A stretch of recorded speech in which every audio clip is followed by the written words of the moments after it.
ପାଷାଣ ତରୁ ତୃଣ ସକଳ ଦେହେ ନାରାୟଣ। ଈଶ୍ୱର କାଠରେ ଅଛନ୍ତି, ପଥରରେ ଅଛନ୍ତି, ସବୁଠି ଅଛନ୍ତି। ଏ ଆମ ମନରେ ଭରି ଦେଇଥିଲେ ସେମାନେ। କାଠରେ ଈଶ୍ୱର ଅଛନ୍ତି କି ନା ପଥରରେ ଅଛନ୍ତି କି? ମୁଁ ପିଲାବେଳେ ସେଠି କଣ ପଢୁଥିଲି, ପଦେ ଗାଆନ୍ତୁ ମୋ ସହିତ। ଜଳ ସ୍ଥଳ ବାନ ତୁମ ଲୀଳା ସବୁଠାରେ ପ୍ରକାଶ। ଜଳ ସ୍ଥଳ ଆକାଶରେ କୋଉଠି ବ୍ରହ୍ମା। ଇସ୍ରାଏଲ ଲୋକମାନେ ଆକାଶ ରାଣୀ ପୂଜା କରୁଥିଲେ, କହିଲେ କି ନାଇଁ? ଚନ୍ଦ୍ର ସୂର୍ଯ୍ୟ ନକ୍ଷତ୍ର ଗ୍ରହ ସବୁ ପୂଜା କରୁଥିଲେ, ମୁଁ ପୂଜା କରୁଥିଲି। ଦିନ ଆସିଲା, ସମୟ ଆସିଲା, ମୁଁ ବାଇବଲ ଆଉ ଦୀର୍ଘ ଦିନ ପରେ ପାଇଲି। ଚିତା ଚୈତନ କାଟି ନିରାମିଷ ଖାଉଥିଲି, ଯୋଗ ସାଧନ କରୁଥିଲି। ମୁଁ ସଂସ୍କୃତରେ ଥିଲି ପଣ୍ଡିତ। ପୁରୀରେ ପିଜି କରି ସଂସ୍କୃତରେ ମୁଁ ଥିଲି ଗୋଟିଏ ପାଞ୍ଜିକାର। ଡେଉରିଆ ବିକିବା, ଜାତକ ଦେଖିବା, ଷ୍ଟୋନ ଆଉ ବିକିବା, ଏଇଭଳି ଦୀର୍ଘ କାମ କରି ଲୋକମାନଙ୍କୁ କେବଳ ଠକୁଥିଲି।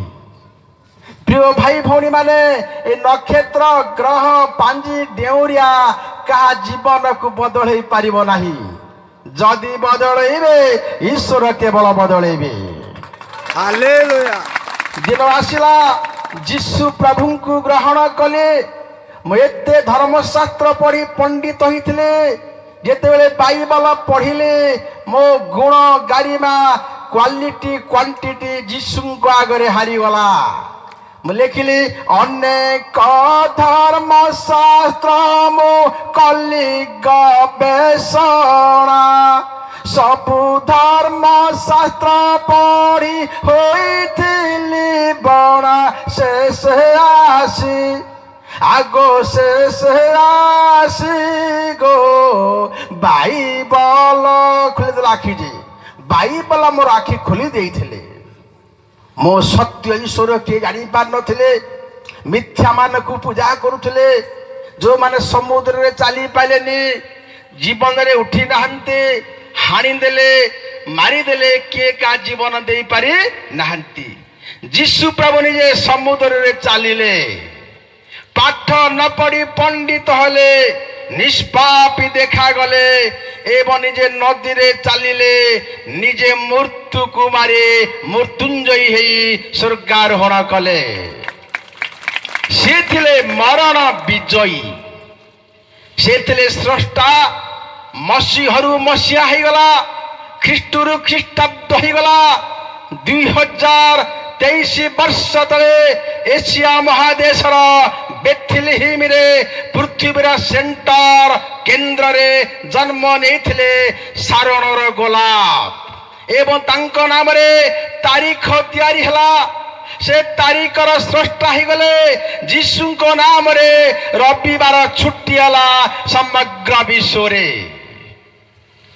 ସର୍ଭେ ହେଇଥିଲା 800 କୋଟି ଜନସଂଖ୍ୟା ପୃଥିବୀରେ ସର୍ଭେ ହେଇଛି। ଗତ ବର୍ଷ ଖ୍ରୀଷ୍ଟିଆନ ସଂଖ୍ୟା ପହଞ୍ଚି ଯାଇଛି 400 କୋଟିରେ। ମୁସଲମାନ ଦେଶ ଗୁଡାକ ଶିବସେନାରେ ଶେଷ ବିଜେପି ଚିନ୍ତାରେ ପଡିছে। ଖ୍ରୀଷ୍ଟିଆନ ମାନଙ୍କୁ ହତ୍ୟା ହଉଛି। ମଣିପୁରରେ ହତ୍ୟା ହେଲା, ବାଡେଇ ବାଡେଇ ମାରି ଦିଆଗଲା, ଝିଅ ବୋହୂଙ୍କୁ ବିବସ୍ତ୍ର କରି ଦିଆଗଲା। କିନ୍ତୁ ସଂଖ୍ୟା ମୋଟେ କମୁନି। ଈଶ୍ୱର କହିଲେ, ଅବ୍ରାହମ ତୁମ ବଂଶ ତାରା ପରି ବାଲି ପରି ହବ। ହାଲେଲୁୟା। ତେଣୁ ପ୍ରିୟ ଭାଇ ଭଉଣୀ ମାନେ, ସମୟ ନାହିଁ। ଆମେ ଆଜି ଗୋଟିଏ ବିଷୟ ଆମେ ଆଜି ଆରମ୍ଭ କରିବା। ଯେହେତୁ ଆଜି ୟୁଥ ମିଟିଂ ଅଛି, ଆଜି କୋଉ ମିଟିଂ ଅଛି? ଆଜି ଯୁବ ମହୋତ୍ସବ ଅଛି। ଏହି ବର୍ଷର ଯୁବ ମହୋତ୍ସବ ଅଛି। ପ୍ରିୟ ଭାଇ ଭଉଣୀ ମାନେ, ମୁଁ ଯେତେବେଳେ ନେତୃତ୍ୱ ନେଲା ଭୁବନେଶ୍ୱରରେ, ମୁଁ ସେ ତା ନାଁ ବି କହୁନି, ଏଭଳି ବେଶ୍ୟାଳୟ ମଧ୍ୟରେ ନେତୃତ୍ୱ ନେଲା। বিভিন্ন রাজ্যରୁ ବାହାର କଣ୍ଟ୍ରିରୁ ଝିଅ ଚାଲଣ କଲା। ଏଭଳି ସମୟ ଆସିଲା ତାକୁ ହତ୍ୟା କରି ଦିଆଗଲା।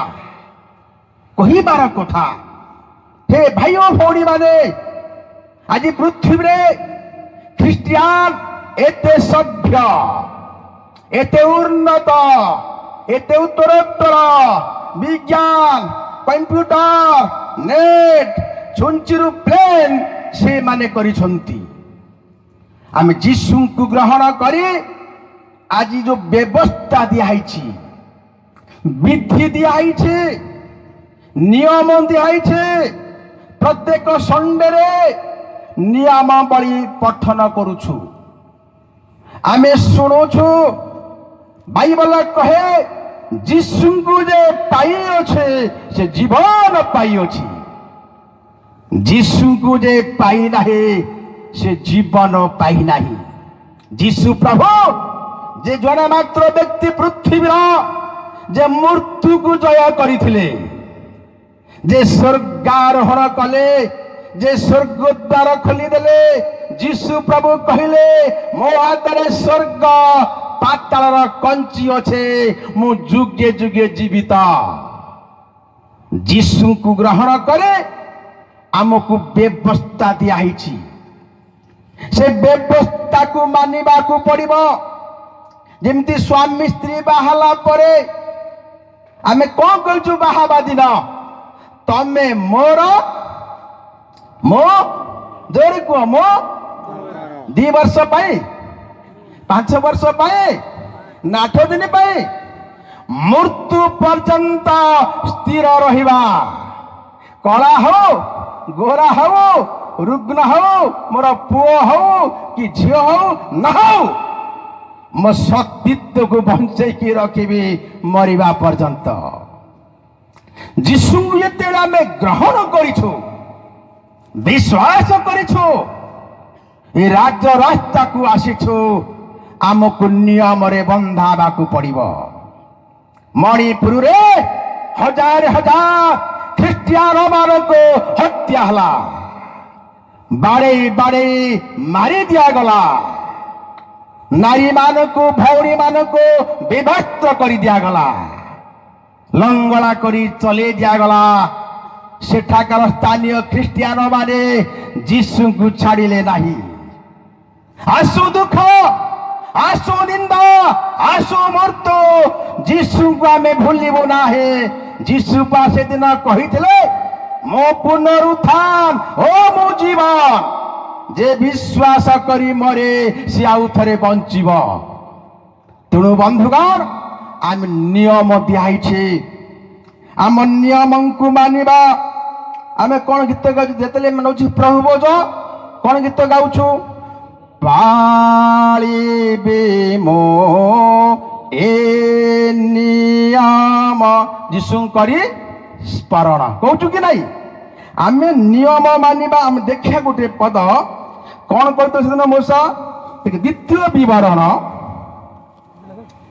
21 ଅଧ୍ୟାୟ 18 ପଦ।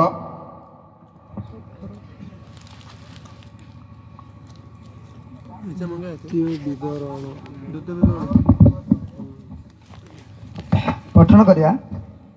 ଯେବେ କାହାରି ପୁତ୍ର ଅବାଧ୍ୟ ଓ ବିରୋଧୀ ହୁଏ, ଆପଣା ପିତାର କଥା କି ଆପଣା ମାତାର କଥା ନ ମାନେ, ପୁଣି ସେମାନେ ତାହାକୁ ଶାସନ କଲେ ହେଁ ସେମାନଙ୍କ କଥା ନ ଶୁଣେ, ତାପରେ ତେବେ ତାହାର ପିତା ଓ ମାତା ତାହାକୁ ଧରି ତାହାର ନଗରସ୍ଥ ପ୍ରାଚୀନ ମାନଙ୍କ ନିକଟକୁ ତାହାର ନଗର ଦ୍ୱାରକୁ ନେଇଯିବେ। ତାପରେ ପୁଣି ସେମାନେ ତାହାର ନଗରସ୍ଥ ପ୍ରାଚୀନ ମାନଙ୍କୁ କହିବେ, ଆମ୍ଭମାନଙ୍କର ଏହି ପୁତ୍ର ଅବାଧ୍ୟ ଓ ବିରୋଧୀ, ତାପରେ ସେ ଆମ୍ଭମାନଙ୍କ କଥା ମାନେ ନାହିଁ, ସେ ଲଚା ଓ ମଦୁଆ। ତାପରେ ତହିଁରେ ତାହାର ନଗରସ୍ଥ ସମସ୍ତ ପୁରୁଷ ତାହାକୁ ପଥର ପକାଇ ବଧ କରିବେ। ଏହି ରୂପେ ତୁମ୍ଭେ ଆପଣା ମଧ୍ୟରୁ ଦୁଷ୍ଟତା ଦୂର କରିବ। ତହିଁରେ ସମୁଦାୟ ଇସ୍ରାଏଲ ଶୁଣିବେ ଓ ଭୟ କରିବେ। ଭୟ କରିବେ, ଭୟ କରିବେ।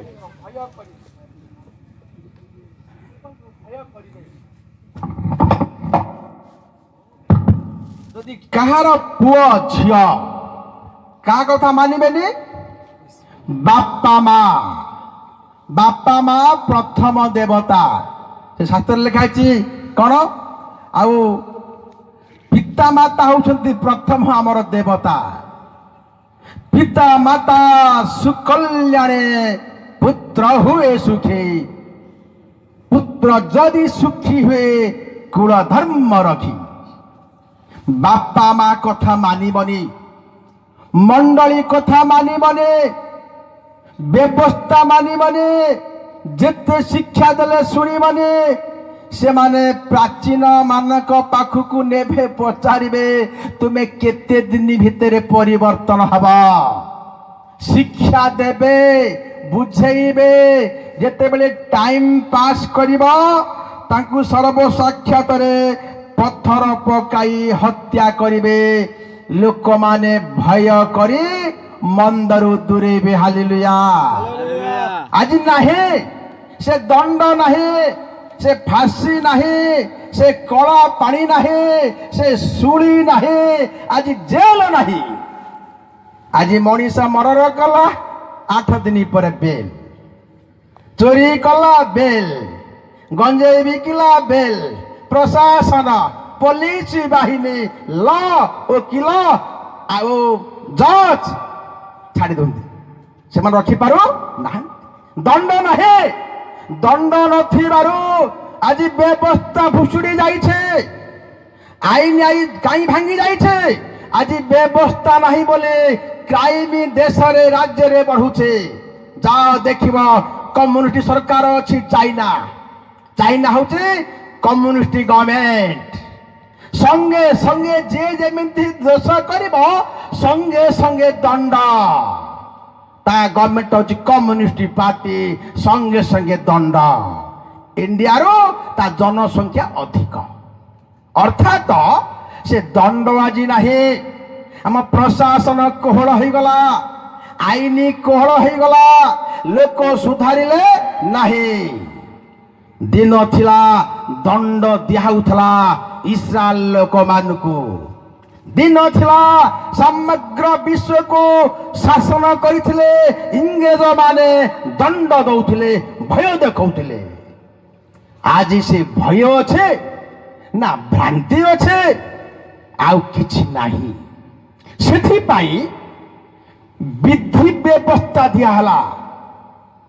ସେଥିପାଇଁ ହେ ଯୁବକ ମାନେ, କେହି ତୁମ ଯୌବନକୁ ତୁଚ୍ଛ ନ କରୁ। ହେ ଯୁବକ ମାନେ, ତୁମ୍ଭେ ମାନେ ତୁମ ଦେଶର, ଗାଁର, ମଣ୍ଡଳୀର ମେରୁଦଣ୍ଡ। ଯୁବ ସମାଜ ଦାୟିତ୍ୱ ଅତି ଗୁରୁତ୍ୱପୂର୍ଣ୍ଣ। ଯୁବ ସମାଜ ପଥଭ୍ରଷ୍ଟ ହେବାକୁ ହବ ନାହିଁ। ଏଇ ବେଳ ବୟସ ଥାଉ ଥାଉ ଆମେ ପ୍ରଭୁଙ୍କ ପ୍ରତି ମନ ଫେରେଇବା। ହେ ମୋର ପୁତ୍ର, ମୋହର କଥା ଶୁଣ, ବାକ୍ୟ ପ୍ରତି କର୍ଣ୍ଣ ଡେର। ଶୁଣ, ତହିଁରେ ଜୀବନ ପ୍ରବାହିତ ହଉଛି। ସେ ଜୀବନ କେବଳ ଯୀଶୁଙ୍କ ପାଖରେ ଅଛି। ଯେମିତି ଖାଦ୍ୟ ଖାଇଲେ ହୃଷ୍ଟପୁଷ୍ଟ ହଉଛୁ, ଆମ ଆତ୍ମାର ଉନ୍ନତି କରିବାକୁ ହେଲେ ଯୀଶୁଙ୍କ ପ୍ରତି କର୍ଣ୍ଣ ଡେରିବାକୁ ପଡିବ। ଫିଲ୍ମ ପ୍ରତି ନୁହଁ, ଆଲବମ ପ୍ରତି ନୁହଁ, ଯୀଶୁଙ୍କ ପ୍ରତି କର୍ଣ୍ଣ ଡେରିବା, ବାଇବେଲ ଶୁଣିବା, ମଣ୍ଡଳୀ କି ଯିବା। ରବିବାର ଛୁଟି ଦିବସ, ବିଶ୍ରାମ ବାର, ପ୍ରତ୍ୟେକ ବିଶ୍ୱାସୀ ମାନେ ଚର୍ଚ୍ଚକୁ ଯାଇ ବାକ୍ୟ ଶୁଣିବା ଦ୍ୱାରା ତାଙ୍କ ଉପରେ ଆତ୍ମିକ ବୃଷ୍ଟି ହବ, ହୃଷ୍ଟପୃଷ୍ଟ ହେବେ।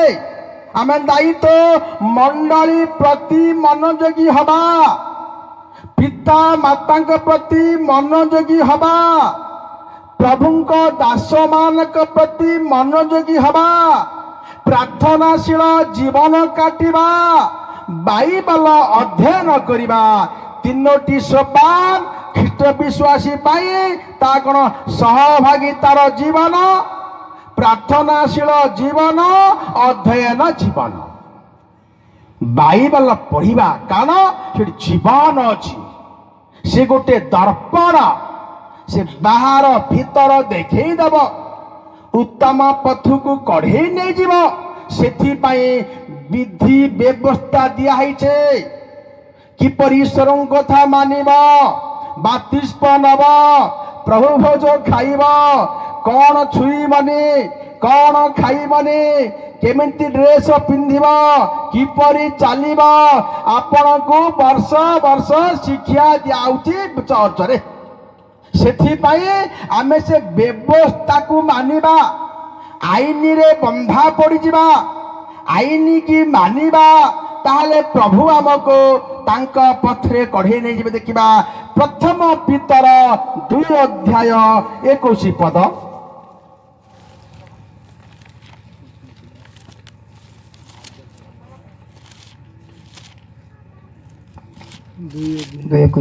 ପଠନ କରିବା।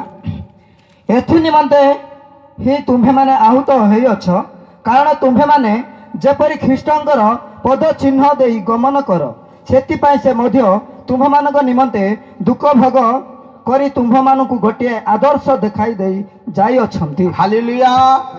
ସେ କଣ ଦେଖେଇଲେ? ଜୋରେ କୁହ, ଜୋରେ କୁହନ୍ତୁ ଭାଇ ଭଉଣୀ ମାନେ ପଛରୁ। ଆଦର୍ଶ। ଖ୍ରୀଷ୍ଟିଆନ ଜୀବନ ଗୋଟିଏ ଆଦର୍ଶ ଜୀବନ।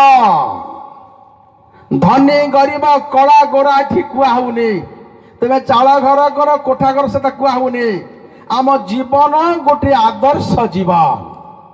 ଯୀଶୁ ପ୍ରଭୁ ଜନ୍ମରୁ କୃଷ୍ଣ ମୃତ୍ୟୁ ପର୍ଯ୍ୟନ୍ତ ଦେଖାଗଲେ ଆଜ୍ଞାବହତା ଜୀବନ କାଟିଲେ, ଧୈର୍ଯ୍ୟ ଜୀବନ କାଟିଲେ, ବିଶ୍ୱସ୍ତ ଜୀବନ କାଟିଲେ, ବାଧ୍ୟତା ଜୀବନ କାଟିଲେ।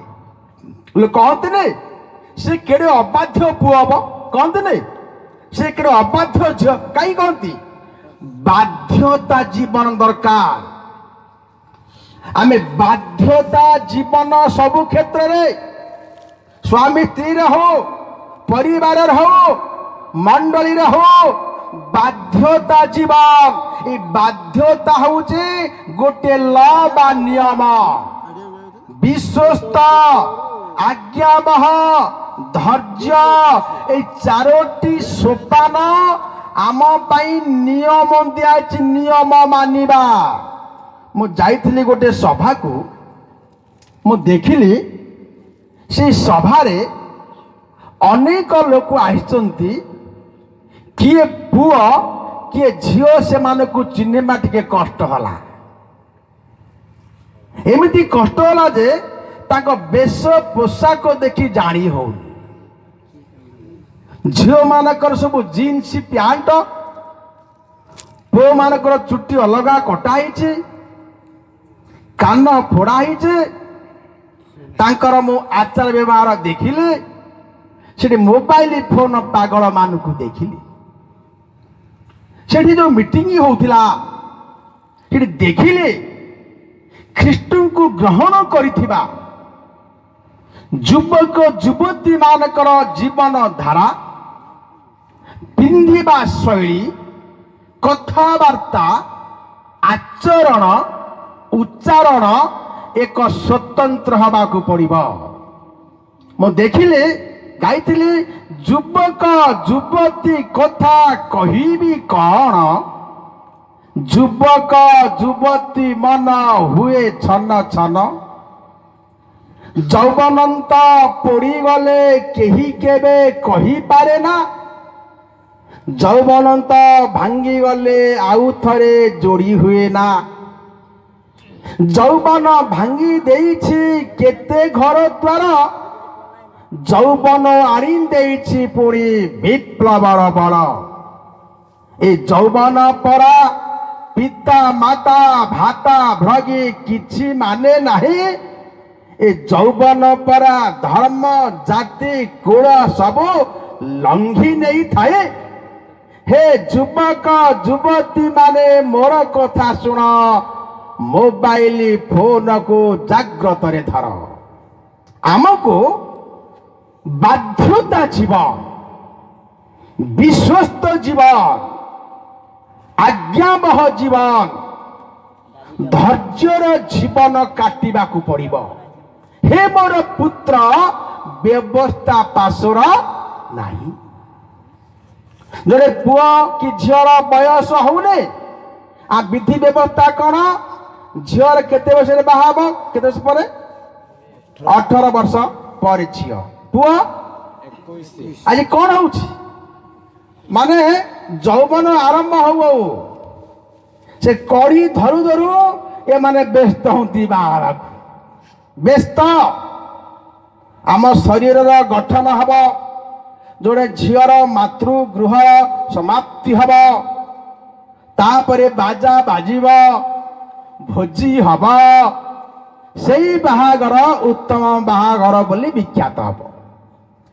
ପ୍ରତ୍ୟେକର ବିଧି ବ୍ୟବସ୍ଥା ଅଛି, ଆଇନ ଅଛି।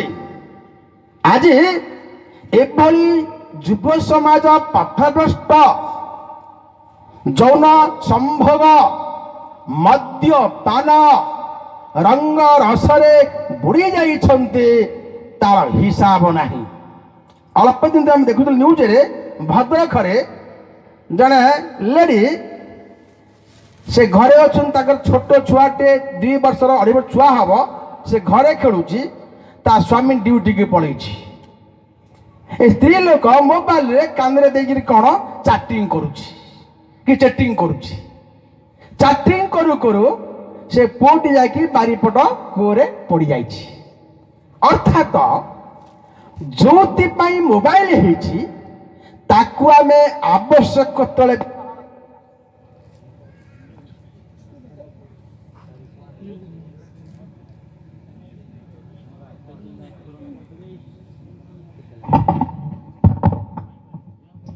ଜଣେ ଗୋଟେ ଝିଅ ପିଲା, ସେ ନୂଆ ସ୍କୁଟି ତା ପାଇଁ କିଣା ହେଇଥିଲା, ସେତେବେଳେ 80 ସ୍ପିଡରେ ବ୍ରହ୍ମପୁରରୁ ସିଟେ ନେଇକି ସକାଳୁ ପଳେଇ ଗଲା, ସେ ଟ୍ରକରେ ପଶିଗଲା, ମରିଗଲା।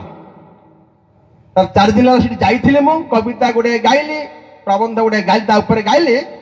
ତା ମାମୁଁ କହିଲା, ମୋ ଭାଣଜୀ କି ଶନି ପଡ଼ିଥିଲା। ତା ମା କହୁଛି ନାଇଁ, ତାକୁ ଶୈତାନ ମାରିଦେଲା। ମୁଁ କହିଲି ଶୈତାନ ତା ଗାଡ଼ିରେ ପଶିଗଲା, ତମ ଝିଅ ଭିତରେ ପଶିଗଲା। ଏ ଭାଗ୍ୟ ଭଗବାନ, ସେ ଶୈତାନ ଶନି ରାହୁ ମତେ କଲା କୋଉମାନେ କହିବେ? କମ୍ୟୁନିଷ୍ଟ ପାର୍ଟିର ଫାଉଣ୍ଡର କାର୍ଲ ମାର୍କ୍ସ କହିଲେ, ଭୀରୁ କାପୁରୁଷ କହିବେ ମତେ ଶୈତାନ କଲା, ଶନି ପଡ଼ିଲା, ରାହୁ ଖରାପ ପଡ଼ିଲା, ଗ୍ରହ ଦୋଷ ପଡ଼ିଲା। ଯୀଶୁ ପ୍ରଭୁ କହିଲେ, ସେଇ ପବିତ୍ର ଆତ୍ମା ତମ ଅନ୍ତର ଭିତରେ ବାସ କରିବେ, ସେ ତୁମକୁ ସବୁ ସତ୍ୟ ପଥରେ କଢ଼େଇ ନେଇଯିବେ, ବାଟ ଦେଖେଇବେ। ଯଦି ଭୁଲ କର ନିଜେ ଦାୟୀ ହବ। ଆଜି ଆସ ଆମେ ବିଧି ବ୍ୟବସ୍ଥାକୁ ମାନିବା, ବାପା ମା କଥାକୁ ଶୁଣିବା, ମଣ୍ଡଳୀ କଥା ମାନିବା, ମଣ୍ଡଳୀର ବିଷୟକୁ ଶୁଣିବା, ବାଇବଲ ପଢ଼ିବା। ଯୌବନ ଜୀବନରେ ବାଇବଲ ପଢ଼ି ଯଦି ପ୍ରାର୍ଥନା କରିବା, ଆମ ଜୀବନ ସମ୍ପୂର୍ଣ୍ଣ ଏକ ଉତ୍ତମ ଜୀବନ ହେଇଯିବ। ହାଲେଲୁୟା। ଆମେ ଜାଣୁ ବାଇବଲରେ ସେଦିନ ଗୋଟେ ପଦ ପଢ଼ିବେ, ବିବରଣ ପୁସ୍ତକ 22 ଅଧ୍ୟାୟ 5 ପଦ।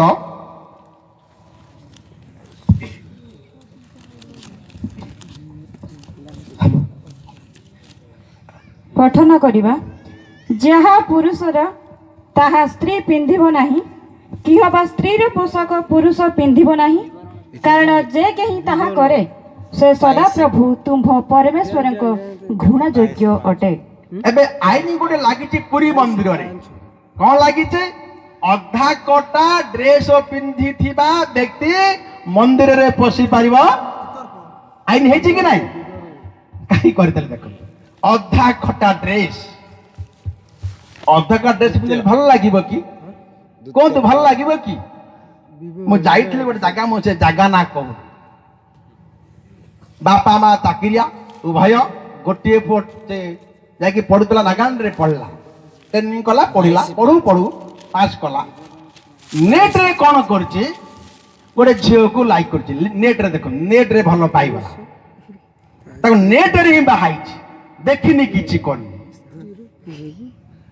ନେଟରେ ବାହାରିଲା 3 ମାସ ପରେ ଯେତେବେଳେ ସେଇ ପୁଅ ଝିଅ ଘରକୁ ଆସିଲେ କାରରେ ଓହ୍ଲେଇଲେ, ତାଙ୍କ ବାପା କହୁଛି ଯେ ଦେଖିଦେଲା ଚେତା ବୁଡ଼ିଗଲା। ତା ମା କହୁଛି ଯା ଯା ଛି ଛି, କାହିଁକି? ସେ ଝିଅ ଚୁଟି କାଟିଛି ପୁରୁଷ ଭଳିଆ, ଗଗେଶ ଲଗେଇଛି ଏବଂ କ୍ୟାପ ଲଗେଇଛି, ଅଧାକ ଡ୍ରେସ ପିନ୍ଧି ପଛପଟେ ବ୍ୟାଗ ଓଢିଛି। ଛି ଛି କଲେ ଛି ଛି। ଦେଖନ୍ତୁ, ପୁରୁଷର ପୋଷାକ ପୁରୁଷ ପିନ୍ଧିବ, ସ୍ତ୍ରୀ ପୋଷାକ ସ୍ତ୍ରୀ ପିନ୍ଧି। ଦେଖନ୍ତୁ କାହିଁ କୁହା, ଆପଣ ଯୌବନଙ୍କୁ ସୁରକ୍ଷା କରିବା କର୍ତ୍ତବ୍ୟ ଆମ ସମସ୍ତଙ୍କର, ପ୍ରିୟତମ ପ୍ରିୟତମା ସାକ୍ଷାତ ନହେବା ପର୍ଯ୍ୟନ୍ତ। ସେଥିପାଇଁ ଆପଣାର ବ୍ୟବସ୍ଥା ନିୟମକୁ ନିଜେ ଆମେ କିପରି ପାଳନ କରିବା। ଦେଖନ୍ତୁ ଗୋଟିଏ ପଦ ଗଣନା ପୁସ୍ତକ 19 ଅଧ୍ୟାୟ 27 ପଦ।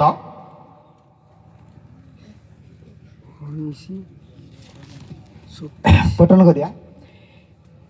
ଏ ନିମନ୍ତେ କବିମାନେ କହନ୍ତି, ନା ନାଇଁ କଣ ପଡିଲ? 21 ରେ 19 ର 27। 27 ହଁ। 19 ରେ 27। 22 ପର୍ଯ୍ୟନ୍ତ 22 ଅଛି ସାର୍। ହଁ, 19 ରେ ତ 19 ପଦ ଦେଖିଲ ବିବରଣ ପୁସ୍ତକ। 19 ବଡ଼ ସରି, ଆପଣ କଣ ପଢିଲେ? ଗଣନା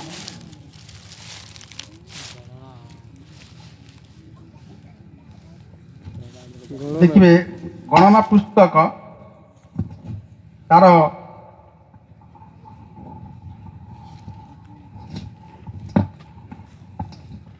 ଦେଖନ୍ତୁ ଏ ଯୋଉ ଲେଖା ଯାଇଛି, ଏ ଯୋଉ ମସ୍ତକ ସରି ଲେବ୍ୟ ପୁସ୍ତକ,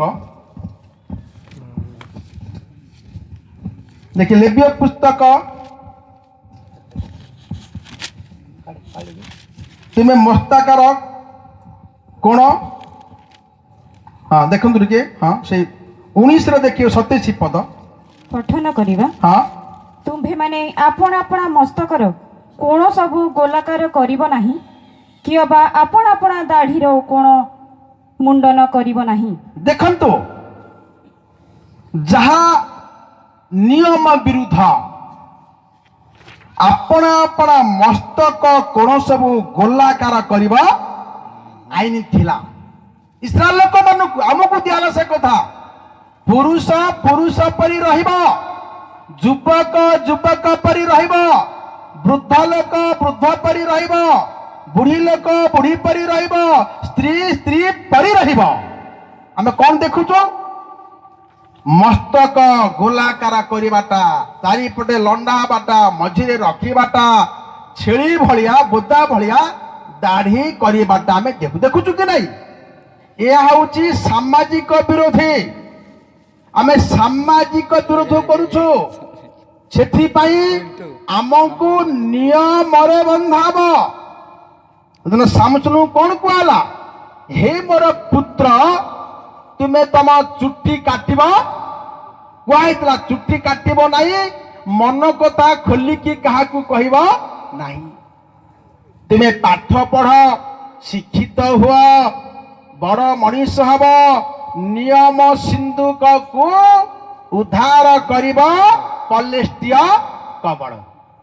ଏହା ଥିଲା ବିଧି ବ୍ୟବସ୍ଥା।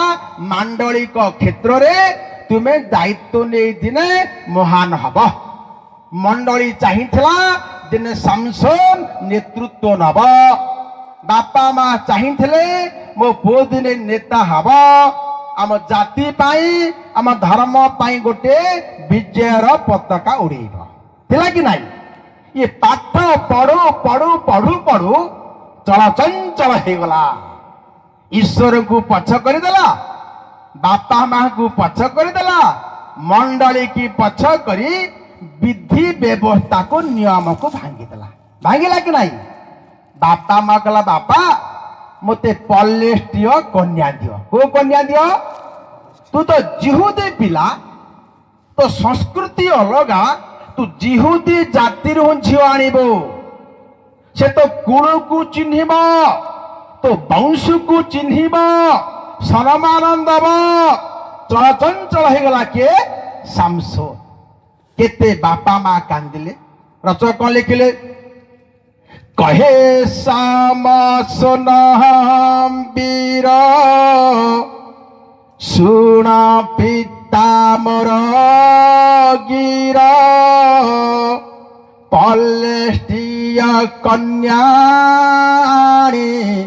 विवाह दिया किए कहले क्या कहले बापा राजी हेले के बापा माँ कांदिले प्राचीन माने बुझेले मंडली आसिला जाजक माने बुझेले हे समसोन तुम नेतृत्व नब व्यस्त होने समस्त काम त्वरान्वित करिबा बयस तुम विभाव जाति रे बाहाव जेते बुझेले मानिला नहीं मानो कहिले पुत्र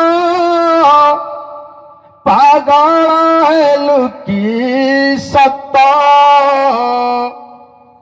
तोर एपरि होइबा नहे उचित पुओ केते आशा करछि साहेल तू नियम विधि व्यवस्था को भांगे नहीं सामाजिक व्यवस्था धार्मिक व्यवस्था मांडलिक व्यवस्था ईश्वरीय व्यवस्था आईन उल्लंघन करे नहीं जेते कहले सुनिला नहीं मानिला नहीं से लक्ष्य भ्रष्ट हो गला अबाध्य हो गला दुष्टामी हो गला स्वेच्छाचारी हो गला समासो न मानिला पल्लेष्टिया गृहे गला बेड़ी रे बंधा होइला दलिला पास देखो बंधा पड़ीगला भिक्का होगला बिक्री होगला बंधा पड़ला आउ पुणी से कौन कला मन कथा देला कहे नियम भांगिला ताहे सामाजिक धर्म दोषी निजे रचिला सबु कथा कहीदेला किछि रखिला नहीं जो सामसन को आह्वान होता नियम दिया होता सामसन नियम भांगीदेला ध्वंस करदेला इस्राएल जातिर इतिहास को भांगीदेला विधि व्यवस्था को भांगा द्वारा ईश्वर क्रोध हेले खितड़ा होगला मरीगला इस्राएल पाई दुखर कान हला लिखिले सलोमन ज्ञानवान पुत्र अपना पितार आनंदर कारण अज्ञानी झियो अपना मातार शोकर कारण हे युवा गोष्ठी आज आह्वान डाकरा बाध्य हवा बाध्यता हवा आज्ञाम हवा धैर्य जीवन काटिबा विश्वस्त हवा ए विज्ञान दुनिया रे नेट दुनिया रे आमे जागृत हवा सचेतन हवा आम धर्मर विकास करिबा जीशुकर मान सम्मान को आमे उच्च रखिबा आमे तांको महिमा करिबा जीशु प्रभु आमदे सुगंधि स्वरूप हेबे आमदे सुबासित हेबे आजिर डाकरा आजिर आह्वान हे युवा गोष्ठी ए बड़ बयस प्रभुंकर अनुगत हवा विश्वस्त हवा लोक आमको देखिबे आम गुण देखिबे देखुचु आम सामुएल कथा सामुएल किभली बाल्य बेलू यौवन पर्यंत एली प्रभुंक दासंकर अनुगत हला आज्ञा मानिला विधि व्यवस्था को मानिला दिन आसिला दिने सामुएल आउ जो नेतृत्व नवार सौभाग्य अर्जन कला ବାପା ମାଙ୍କର ଜନ୍ମ କରିବାର ସାର୍ଥକ ସୃଷ୍ଟି କଲା। ଏଲିଙ୍କର ପୁଅମାନେ ପିନହାସ ଆଉ କିଏ? ପିନହାସ ଯାଜକ ପୁଅ ହଏ, ପାଷ୍ଟର ପୁଅ ହଏ, ଚାଳକ ପୁଅ ହଏ ଅପମାନିତ କଲେ, ଅଗୌରବ କଲେ। ସେବାକାଳିନୀ ଝିଅ ମାନଙ୍କୁ ମା ମାନଙ୍କୁ ମନ୍ଦ ପଥୁ କରେଇ ନେଇଗଲେ, ମରିଗଲେ। ଆଜି ଆସ ଆମକୁ କେହି ତୁଚ୍ଛ ନ କରୁ। ମୋବାଇଲରେ କଥା ହେବା, ଗାଡି ଚଲେଇବା, ଖାଇବା ପିନ୍ଧିବାରେ କେହି ତୁଚ୍ଛ ନ କରୁ। ବିଧି ବ୍ୟବସ୍ଥାକୁ ମାନିଲେ ଈଶ୍ୱର ଆଶୀର୍ବାଦ କରିବେ। ଯୀଶୁ ପ୍ରଭୁ କହିଲେ, ଯେ ମୋ ବାକ୍ୟ ପାଳନ କରିବ ସେ ମୋ ପିତାଙ୍କୁ ପ୍ରେମ କରିବ, ତାକୁ ଆମେ ପ୍ରେମ କରିବୁ, ତାକୁ ପୁତ୍ର କନ୍ୟା ହେବାର ଅଧିକାର ଦବ। ଆଜି ସେ ବ୍ୟବସ୍ଥା ମାନିବା, ଆଇନ ମାନିବା, ମନ ଇଚ୍ଛା ଜୀବନ କାଟିବା ନାହିଁ, ମନ ଇଚ୍ଛା ଚାଲିବା ନାହିଁ। ଆମକୁ ନିୟମ ଦିଆଲା, ରାସ୍ତାର ବାମ ପାର୍ଶ୍ୱରେ ଚାଲ, ବାମରେ ଯିବାକୁ ପଡିବ। ଯୀଶୁଙ୍କୁ ଗ୍ରହଣ କରି ଆମକୁ ଆଇନରେ ବନ୍ଧାବାକୁ ପଡିବ। ବ୍ୟବସ୍ଥାକୁ ପାଶୋରିବାକୁ ହବ ନାହିଁ, ନହେଲେ ବିପରୀତ ହେଇଯିବ, ଯାହାକି ଲେଖା ହେଇଛି ବାଇବଲରେ। ଆମେ ଜାଣୁ ସେଦିନ ତାଙ୍କ ନାମ ଯୋସେଫ। ଯୋସେଫ କାହା ପୁଅ? ଯାକୁବ ପୁଅ, ନାଇଁ କି? ଯାକୁବ ପୁଅ। ଯୋସେଫକୁ ଭାଇମାନେ ବିକ୍ରି କରିଦେଲେ, ଚାଲିଗଲା ଫାରୋ ଘରକୁ। ତାପରେ କୁଆଡେ ଗଲା? ଫଟିଫର ଘରକୁ ଗଲା କି ନା? ଫଟିଫର ସ୍ତ୍ରୀ ତାଙ୍କୁ ଘରେ ରଖିଲେ। ଜିହୁଦୀ ଯୁବକ ହୋଇ କେତେ ନଦୀ, କେତେ ନାଳ, କେତେ ପାହାଡ଼ ସମୁଦ୍ର ଡେଇଁ ସେ ଦୂର ଦେଶରେ ଯାଇକି ଅଛି କି ନାହିଁ? ଏବଂ ସେ ଗୃହରେ ଥାଇ ସେ ଦେଖାଗଲା ବିଶ୍ୱସ୍ତ। ତାଳି ମାର। ସେ କଣ ଗଲା? ବିଶ୍ୱସ୍ତ। ଆମ ନେତା କିଏ? ଯୀଶୁ। ସେ ବିଶ୍ୱସ୍ତ, ସିଦ୍ଧ, ଲେଖା ଅଛି କି ନାହିଁ? ସେ ଦେଖାଗଲା ବିଶ୍ୱସ୍ତ, ଧୈର୍ଯ୍ୟ, ସହନଶୀଳ, ଆଜ୍ଞାବହ, ବାଧ୍ୟ ସନ୍ତାନ ଦେଖାଗଲା ଫଟିଫର ଗୃହରେ। ସବୁ କାମ କଲା, ସୁନ୍ଦର ଦେଖାଗଲା। ପ୍ରଭୁଙ୍କୁ ପାଇছে, ସେ କିପରି ବିଧି ବ୍ୟବସ୍ଥା ଆଇନ କି ମାନିଲା। ଆମେ ତ ଆଇନ କେ ମାନୁନୁ, ଯିଏ ଯାହା କହିଲା ଆମେ ଡେଇଁ ପଡୁଛୁ, ଚାଲିତା କଥା ମାନି ଯାଉଛୁ। ସେ ମାନିଲା ବ୍ୟବସ୍ଥାକୁ। କେତେ ସମୟ ଦିନ ପରେ ଫଟିଫର ସ୍ତ୍ରୀ ଲୋଲପ ଦୃଷ୍ଟି ପକେଇଲା। କାହା ଉପରେ ପକେଇଲା? ଇତିହାସ ତାର ଯୋସେଫ ଏତେ ବଡ ହିଷ୍ଟ୍ରି ଅଛି, ଏବେ ଓଡ଼ିଆରେ ବାହାରି, ଏତେ ବଡ ହିଷ୍ଟ୍ରି ପଢିବ ମନ ଭାଙ୍ଗିବନି କେବେ। ତାକୁ କହିଲା ମୋ ରୁମକୁ ଆସ। ସେ ଗଲା କି? କହିଲା ମୁଁ ତମ ରୁମକୁ ଯିବିନି, ମୋ ମାଲିକ, ମୋ କର୍ତ୍ତା ପ୍ରଭୁ ଫଟିଫର ଦେଇଛନ୍ତି ଏଇ ରୁମ, ଏଇ ଘର ଦେଲେ। ସେଦିନ ଲକ୍ଷ୍ମଣ 3ଟା ଗାର କାଟିଦେଲେ ପଞ୍ଚବଟୀ ଜଙ୍ଗଲରେ। ସୀତା ତୁମେ 3 ଗାର ଡେଇଁକି ଯିବ, ଗଲେ ବିପଦରେ କଣ କରିବ? ପଡିବ। ପଡିଲା କି ନାହିଁ? ପଡିଗଲା। ଠିକ ମୁଁ ସୀମା ଡେଇବି ନାହିଁ। ହାଲେଲୁୟା।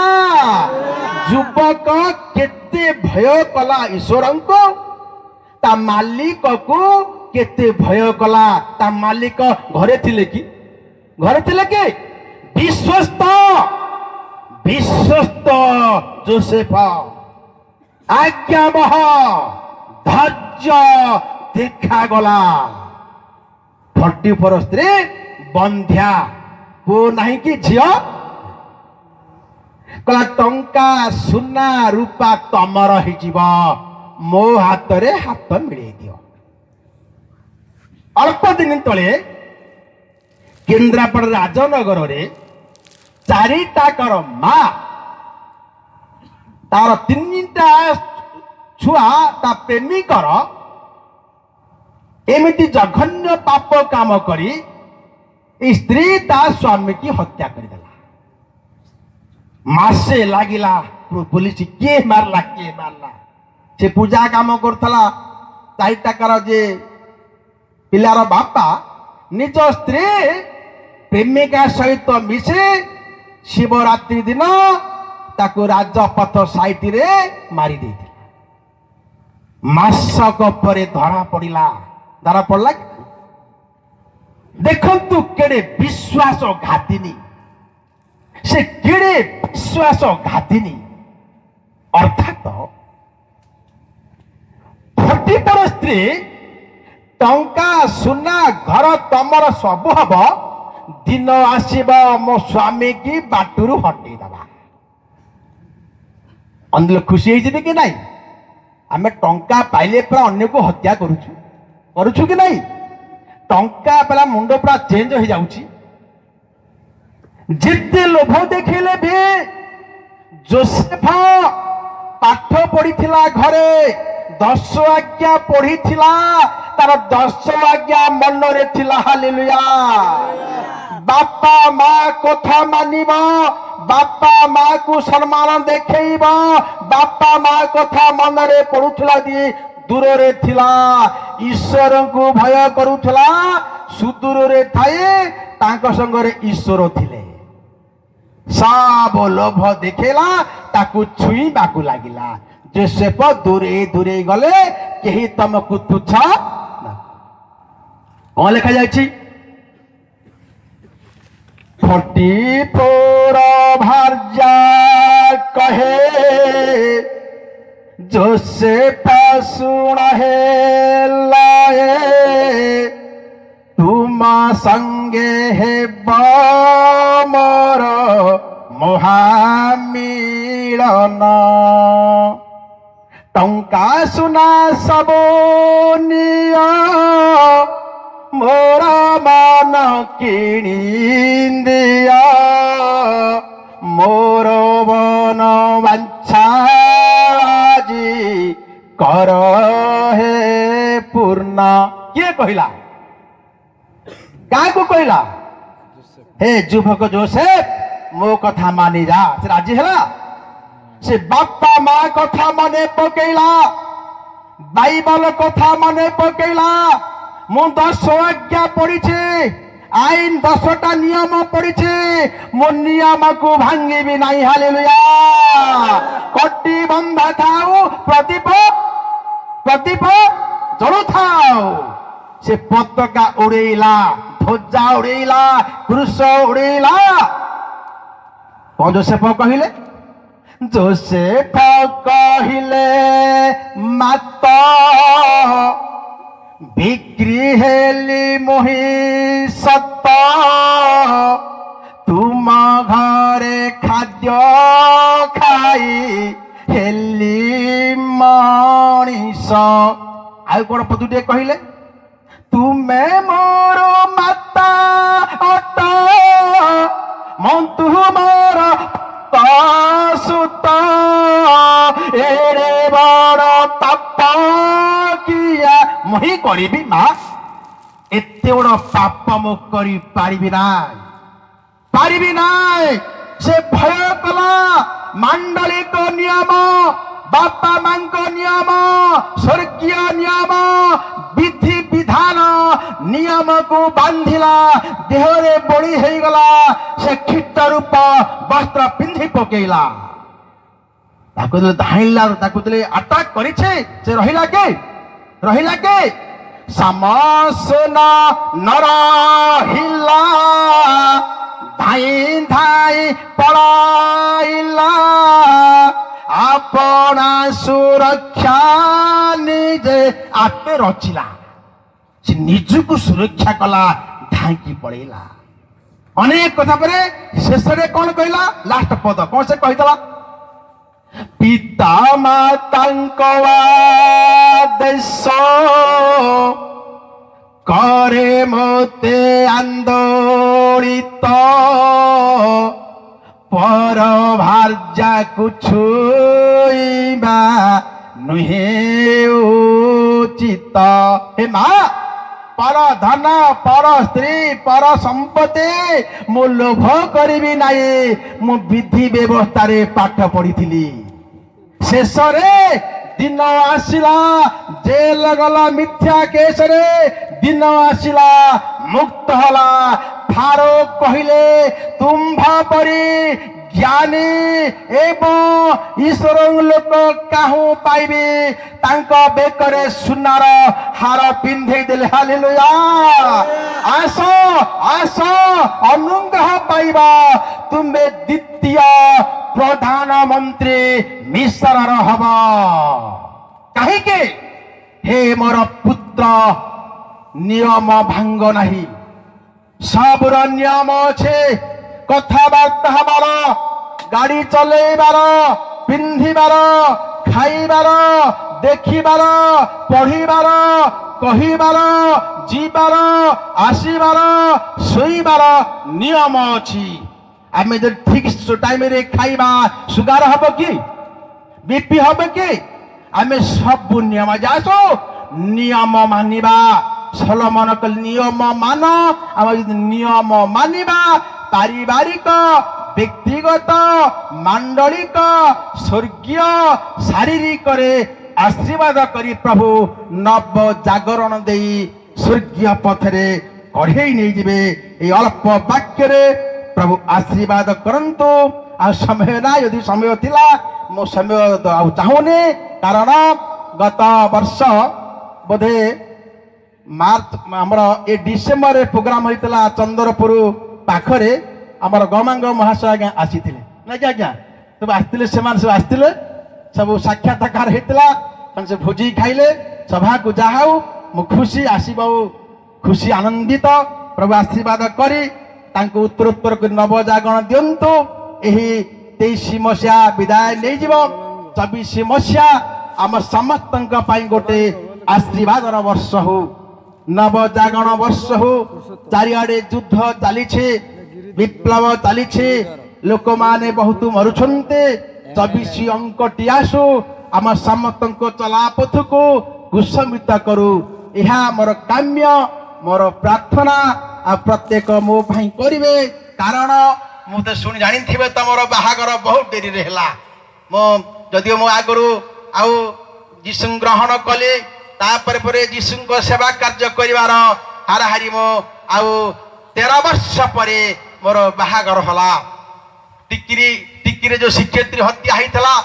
हत्या पाई गोटे सभा होइतला भुवनेश्वर रे सेही जगह रे अनेक धर्मर लोक माने आसीथिले गोटे आरएसएस झील खोर्धा बेगुनिया आसी तार मोर तर्क वितर्क हला ताई मोर बाहागर ठीक होता एवं मोर बाहागर हो गला गोटे पुटे छोट झीटे जदि मो घर द्वार को जापारू ना आरएसएस विभिन्न समस्या मते आउ पुरे धर्मांतरीकरण विषय नहीं तथापि मो विश्वास आज ठिया आ प्रत्येक प्रार्थना मो पुओ मो झील मो स्त्री कर प्रार्थना मो करुथिब जो आशा नहीं विश्वास नहीं यीशु को ग्रहण करी से विश्वास वार्ता को बांटुछे जेपरी आउरी बांटी पारिबी आसु दुख आसु कष्ट आसु आउ जेल जाए मार खाए हसी हसी यीशु कथा कहूथिबी प्रत्येक प्रार्थना करिबी